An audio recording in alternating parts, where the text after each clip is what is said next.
안녕하세요, 타코 멍이입니다. 오늘은 고인물들이 이번 영상만큼은 저번 응답하라 영상을 좀 보고 아마 마음속으로 이게 틀린데 이럴 수는 있다. 그래서 이번에는 또 응답하라 시리즈로 인문종들의 변천사를 이야기를 하고 시작하겠습니다. 03년도에는 어떤 종들이 뭐였냐면 로지에어랑 코스타리카 제브랄타. 이것만 봐도 우리 선배 키퍼들은 정말 종의 다양성이 떨어졌구나 라고 할 수 있습니다. 로지에어를 입문종으로, 코스타리카를, 제브라를 입문종으로 했다는 것은 굉장히 종이 한정적이었었다, 이렇게 알 수 있습니다. 그래서 03년도에는 아무래도 종의 다양성이 좀 떨어지기 때문에 아무래도 정보가 많이 없어서 좀 강한, 그리고 해외에서도 영화에서도 많이 나왔던 이제 제브라랑 로지에어가 아마 입문 시리즈로 아마 채택이 된 것 같아요. 그래서 그때 분양했던 종들이 입문은 로지에어랑 코스타리카, 제브랄타. 그러다 보니까 이 포인트가 있어. 내가 말하는 거는 유체 때부터 분양이 된 것보다는 아성체 때 분양이 많이 됐어. 그래서 입문 자체를 로지에어, 아성체, 그리고 코스타리카, 제브라 아성체급부터 입문 시리즈가 됐어. 그때는 이제 암수 구별은 전혀 상관이 없었고, 조금만 더 크면 이거다 하고 입양하고 나서 한 번, 두 번 탈피하고, 그때는 잘 모르니까 아성체로 입양을 했는데 한두 번 탈피 만에 수완이 나오는 경우들이 수두룩했다 얘기 들었어. 그런데 수완들을 잘 몰라서 꾸준히 먹이를 주면서 잘 키우셨다고 하더라고. 그리고 이제 03년도 때는 이제 좀 낭만이 있었어. 브리더가 없었어. 그래서 메이팅이라는 자체가 정보도 없었고, 그때는 브리딩 사례가 많이 없었어. 07년도부터 이제, 07년도 이제 내가 후반부터 거미를 키우고, 그때는 이제 활동을 많이 하던 시기나 1, 2년 나도 그냥 조용히 거미를 키웠었기 때문에, 이때 같은 경우부터 이제 활성화가 되긴 했었어. 브리더들이 이제 인디언부터 해서 어셈, 이런 종들이, 브리더들이 브리딩을 잘했더라고. 그래서 다산종 같은 경우는 한번 번식이 되면, 이제 크게 자라는 것들은 이제 우리 키퍼분들, 사육자분들이 알기 때문에, 설먼이랑 화이트니 같은 경우는 굉장히 분양이 잘 됐다고 한다고. 그래서 입문종에서는 초대형으로 자라는 환이나 그리고 설먼 같은 게 입문 시리즈였다고 하더라고.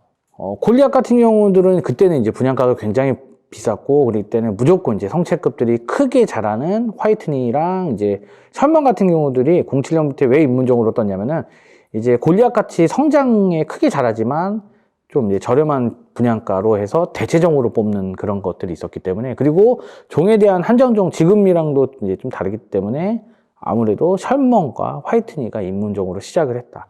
나 역시 화이트니 입문이었다. 근데 그게 그때 예전에 한번 얘기했지만 화이트니로 키웠지만 그게 스레였다. 그때는 유체가 작지만 그래도 희망회로를 돌리면서 감성이 있지. 그때는 초대형으로 자라는 종이니까 작아도 상관이 없다 로 바뀌었다. 09년도 때부터 이제 또 이제 시작을 할게요. 09년도 때는 이제 오너 같은 경우는 이제 그때 얘기했지만은, 오너가 컬렉션을 문화로 해서 고가로 유명을 했다면, 입문에서는 이제 구 하프로펜마였다. 그래서 하프로펜마 시리즈 중에서도 이제 좀 이제 골지타나 그리고 뭐 코발트 블루를 추천을 많이 했었던 것 같아요.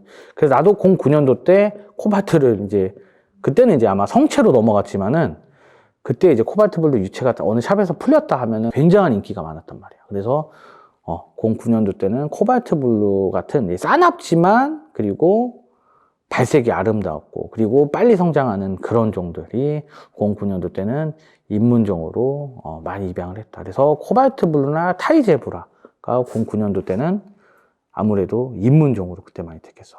그 전에는 막 타란툴라한테 물리면 죽는다, 이런 시야가, 사람들이 시선과 그런 것들이 있었는데, 아마 타란툴라가 생각보다 그 맹독성이 아니다라는 탈피와 그리고 이런 뭐 하프로펜마 이런 것들이 굉장히 공격적이거나 그래도 컨트롤이 가능하다. 그리고 오너멘탈 같은 경우도 컨트롤이 가능하다는 이런 정보들이 많이 이제 활성화됐거든. 그래서 입문종도 이때부터 조금 싸납지만 그리고 좀 빠르지만 하지만 이때는 이제 코발트 블루나 타이제브라가 아마 입문종인 걸로 좀 이제.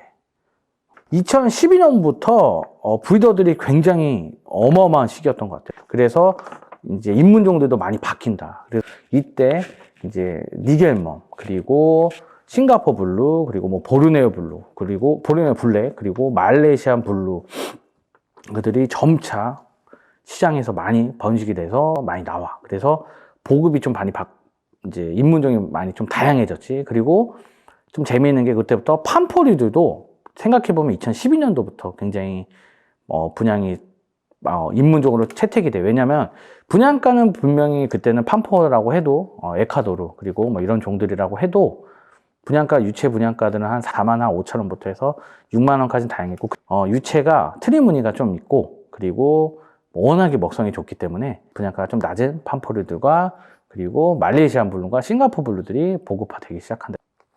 그리고 이제 2015년도 때부터는 이제 그람솔라라는 종들이 좀 이제 순한 종들이 확실히 대중적으로 인기를 끌어. 그래서 골덴이나 뭐 브라질리언 블랙 같은 것들이 이제 그런 종들이 좀 순하고 좀 강한 종들로 입문 종들이 다시 바뀐 것 같아. 블루바분? 그거 괜찮다. 블루바분이나 그리고 뭐 브라질리언 블랙, 골덴이들이 2010년, 15년도부터는 순한 종들, 입문종이 좀 바뀐 것 같아. 그리고 2018년도 때는 마스카라 같은 종들이 판포베테우스 마스카라가 그때는 그냥 입문보다는 굉장히 좀 이제 분양가가 좀 낮아지면서 종들의 마스카라를 추천을 굉장히 많이 했던 것 같아요. 아무래도 보급화가 2018년도에 마스카라가 정말 뭐 깡패였거든. 그래서 아무래도 브리더들이나 나도 내가 아마 모든 이제 지금 현재 이제 타샵이라고 할 수 있지. 타샵들한테 마스카라 스파이더링을 아마 납품을 하면서 그때 2018년도 때는 아마 마스카라 혼자만이 입문자로 반열에 올랐었던 것 같아. 그래서 입문할 때는 무조건 마스카라를 키워보라고. 아마 모든 샵들이 마찬가지였을 것 같아. 워낙에 이제 크게 자라고 그리고 털쟁이지만 판포 중에서 확실히 순해. 왜냐면 그 건조한 데 지역에 살기 때문에 트리무늬를 가진 애들 중에 순하고 털도 좀 덜 털고 그리고 성체 때 이제 좀 뽑기운이 있지만 밝은 색깔, 그 누구나 선호할 수 있는 그 연한 바디색을 가졌기 때문에 마스카라를 2018년도에는 가장 많이 추천한 것 같다. 헤라바보는 몇 년 들어가야 돼? 헤라클레스 바분? 헤라클레스 바분은 입문종으로 이제 한 09년도 시즌인 것 같은데. 입문도 많이 했죠. 헤라로 입문했었는데 그때가 버로우가 너무 세서 안 했나? 그냥 그때 당시의 감성은 좀 저렴한 친구들이면 무조건 입문으로 추천했던 것 같아. 어셈과 뭐 헤라, 인디언 같은 그냥. 그게 몇 년인데? 어셈. 아마 10년도 전이지. 2010년도 전에는 다 헤라와 어셈 뭐 이런 종들을 무조건 추천했던 것 같아. 샵들 입장에서는 그냥 저렴하니까. 근데 지금은 이제 좀 많이 따지기 시작한 거지. 바디색과 그리고 뭐 발색 그리고 성장 속도, 강인함, 그리고 먹성 이런 것들이 추구하는 것들이 별이 다 5개여야지만 이제 추천을 받는 시기이기 때문에 아무래도 좀 그런 게 있지. 그리고 이제 최근에는 이제 그린볼들이 이제 번식이 굉장히 많이 풀리면서 아마 그린볼을 가장 많이 추천을 하는 것 같아. 나 역시는 무조건 그린볼이지. 왜냐면은 이제 성장 그리고 유체부터 특이한 발색 그리고 강인함 그리고 털이 있지만 순하고 별을 5개씩 그 박자를 맞출 수 있는 종은 그린볼인 것 같다.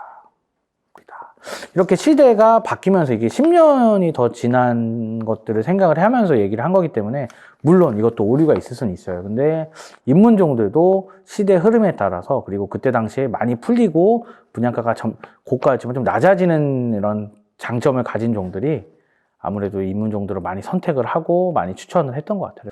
저 역시 이번 응답하라 입문종들 시리즈를 이제 찍어보면서 굉장히 재밌었습니다. 감사합니다.